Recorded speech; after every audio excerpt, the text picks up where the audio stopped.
Hello, good morning. I hope that you can see my screen and everything is working. Fine. Yes. So thank you, Nina, for the introduction. My name is Keren Dalyot, as you said, and I'm really happy to be able to join you remotely because of the complicated situation. And I'm here wearing two hats. So on the one hand, I lead implementation efforts and development for FoodEducators program. And on the other hand, I'm an educational researcher at the Department for Science Teaching at the Weizmann Institute. And I think that these two roles probably feed into each other, and you will see how they complement, even though today I'm going to speak about the work we do at FoodEducators. So they asked me to have this conflict of interest. I don't have any conflict of interest. So FoodEducators, it's part of an EIT food ecosystem, which is co-funded by the European Union, and it's focusing on securing the future of our food system from multiple perspectives and sectors. So the FoodEducators is located within the public engagement team, and there are other teams that work on innovation and business creation. And 2 years ago, the public engagement team set out an ambitious plan. They wanted to preserve some of the programs and projects that they were funding for 2 or 3 years. And they wanted to align future funding to best practices and solutions that they have already identified. So the FoodEducators, or youth mission at that time, was established to specifically look at educational materials and projects that are worth preserving and also find ways to best do that. And I don't think that this forum needs me to talk a lot about why we need food education, but we also saw that there is a need for food education because in many EU countries, food literacy is missing from official curriculum. And we think that food literacy is essential for students in young age to support needed transformation of the food system to a more healthy and sustainable system. And we also see that the EU agri-food sector faces challenges, including the lack of skilled workforce.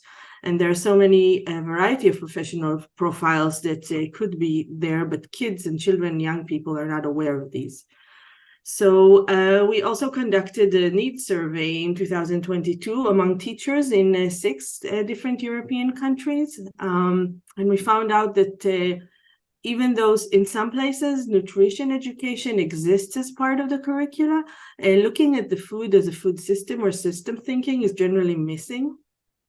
And there is a gap in children's knowledge about nutrition, about circular food systems, about circular economy. And many teachers feel that they don't have enough knowledge to go into classrooms and discuss with students about these issues. And that they really want engaging experiential classroom materials that they could use.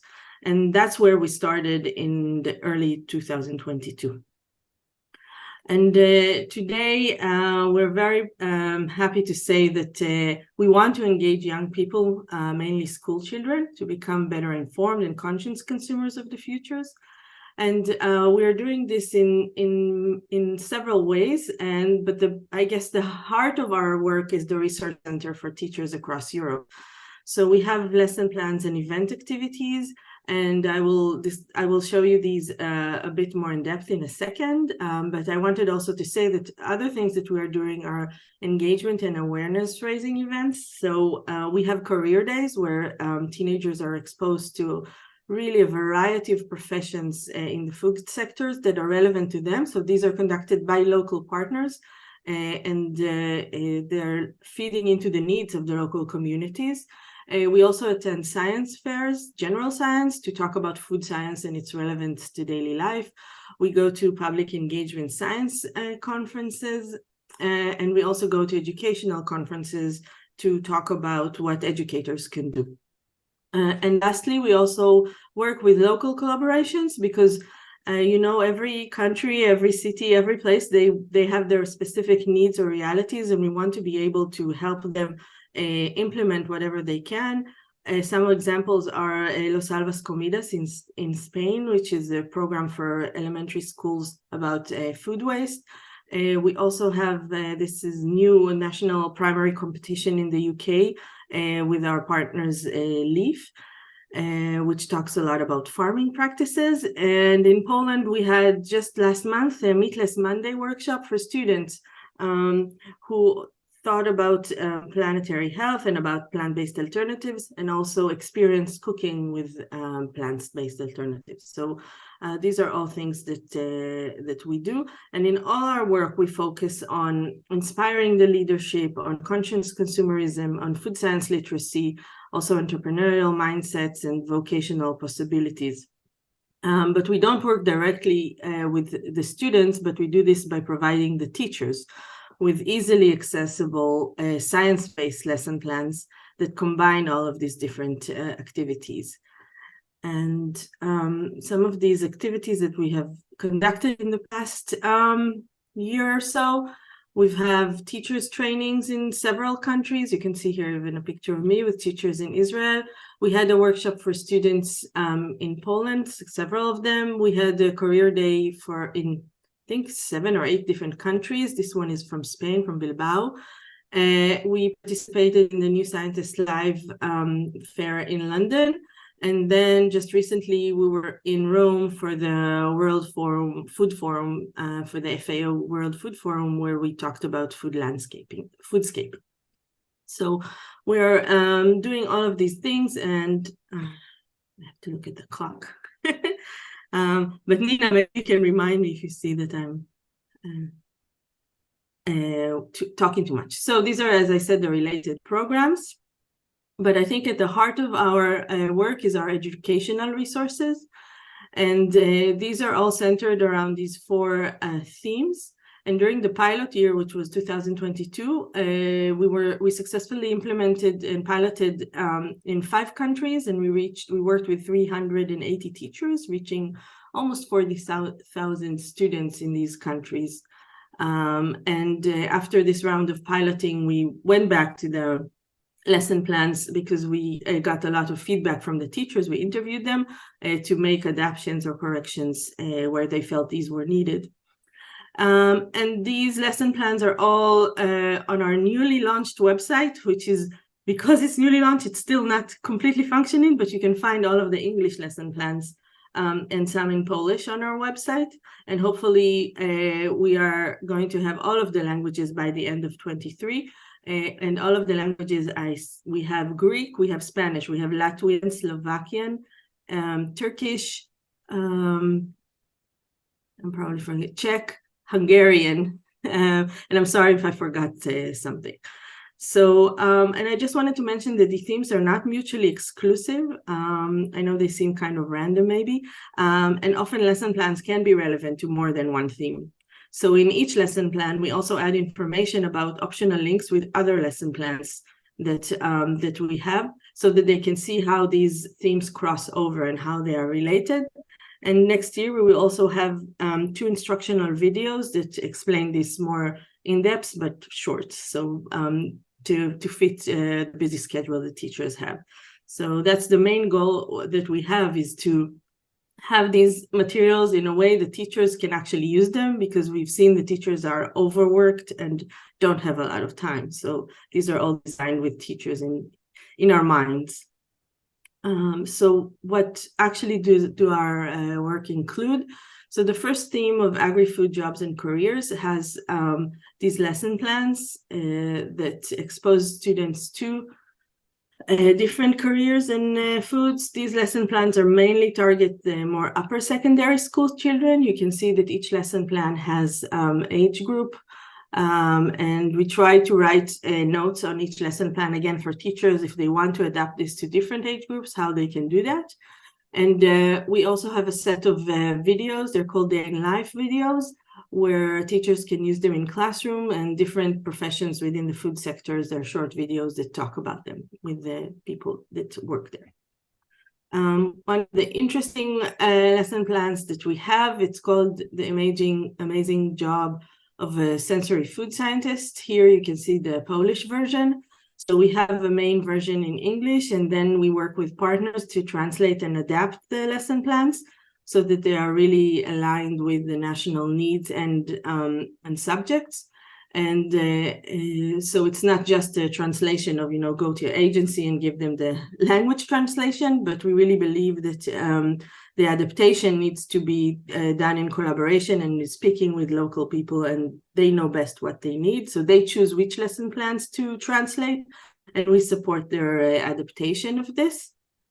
And we also have a short video that was prepared by one of our partners to demonstrate how the work in this program can be done in this lesson plan.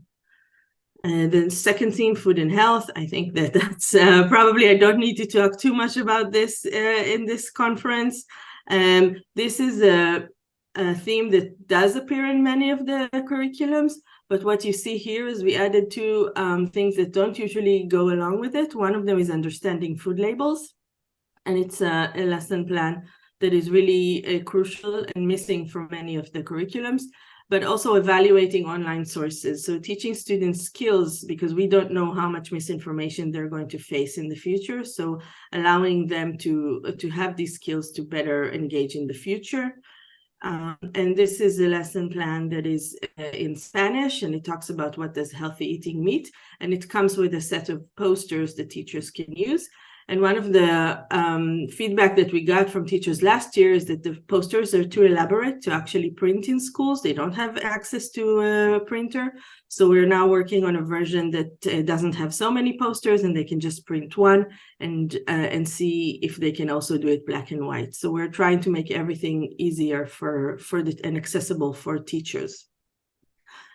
Another theme we have is food and sustainability. And we believe that engaging students in food and sustainability is crucial. And the lesson plans in these themes explore regenerative agriculture, sustainable food choices, food waste, and the food waste lesson plan, which has a lot of contribution from EUFIC materials going along. It's based on a quiz that we developed with EUFIC in previous projects. So I encourage you to go and see it. It's really awesome, and kids love it. And one of the things is that we discuss here is this is from our Turkish partners. I think that we'll also hear from them later in this panel. This lesson plan talks about circular food systems, and it gives them ideas for teachers of how to engage with students around products that they meet in everyday life. And the last theme is the food plans and food systems, and I think this is sort of a big theme because it encompasses a lot of things, but also you can actually look at the other themes as being part of this. As I said, they're not mutually exclusive. And we have some experiments here, like experimenting with apples and with yeast fermentation. But these experiments are also designed for classes that don't have labs. So they can use everyday objects, they can use kitchen stuff. So really available to any teacher who wants to do some kind of these small experiments and how they're related to everyday food. And one of the interesting lesson plans that we've developed here is the Foodscape Walkabout. And this is a really powerful methodology to have teenagers engage with their food environment and really look at what access they have to food and where. And it uses mapping and Google Form surveys and creating of local food maps, which is really important.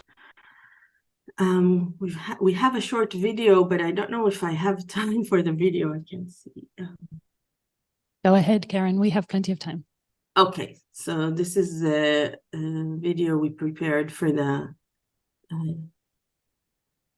for this lesson plan. We took 4 groups of students in Israel, in Spain, in Hungary, and in Leuven in Belgium to do this activity where they start in the classroom and they talk about their location, and they look on Google Maps to see where is the closest area that they can buy food in. They design where they're going, they decide where to go, and then they have to go with the teacher, which is sometimes, we know it's a complication, but they design the route, and then they go to this location. And when they arrive at the location, they have a survey on their phone, and for each food institute, I don't know, like a restaurant or a supermarket or a grocery store, they have this survey that they have to complete. They can also take a picture if they want. Some of the questions that they're asked, they need to go into the supermarket and see how much some things cost. Again, because we wanted to target healthy and sustainable diets, we look at soy beverages, we look at fresh tomatoes, which seem to be something that is common. But the survey actually, the teachers get a link to the survey and they can edit it and use it, change questions whenever they think is relevant. And then this video shows them how to take all of the information from the surveys that the students filled and actually create through an application called Google My Maps, even without knowing how to map or any mapping things. They just they take all of the data from the student surveys and they add them to the map, and thus you can add pictures, you can add different layers of information to the map, and then the students end up with having this map of their neighborhood, of their school neighborhood, whatever the teacher identifies as important. And this can be also used to go and speak with local municipalities about, whether we have access to the types of food that we want to have access close to our school or close to our neighborhood. So this is one of the things. And so what's next for next year? I think this past 2 years, we've focused a lot on development of materials. So next year, we're hoping to also look at impact evaluation, which is, as a researcher, is something that I always look at. How we want to talk to the teachers who are teaching our lesson plans and learn from them more information about the impact our lesson plans are having. We want to have better quality and content review, and we've set up a teachers advisory board that today is the final day for application. So we'll be reviewing this, and we already have quite a few teachers from all around Europe apply to our teachers board. And we're onboarding additional countries and languages from Europe, so about 10 more languages by the end of next year. And we want to add content that aligns with these themes. So we know that our strength in that they were very focused, so we want to continue being focused. We also want to collaborate with academic teacher training programs, because we feel that teachers, if they get this training when they're being trained with this knowledge in the academia, when they're getting their degree, it will be easier for them to go into classrooms and then teach and discuss all of these important topics. So if you scan this QR code, you can access our website, or just go to foodeducators.eu. You can send me an email if you're interested in any of the materials. Right now, the only languages on the website are English and Polish, unfortunately. But this will be resolved soon, and I'm happy to get your emails if you're interested in any of the other materials.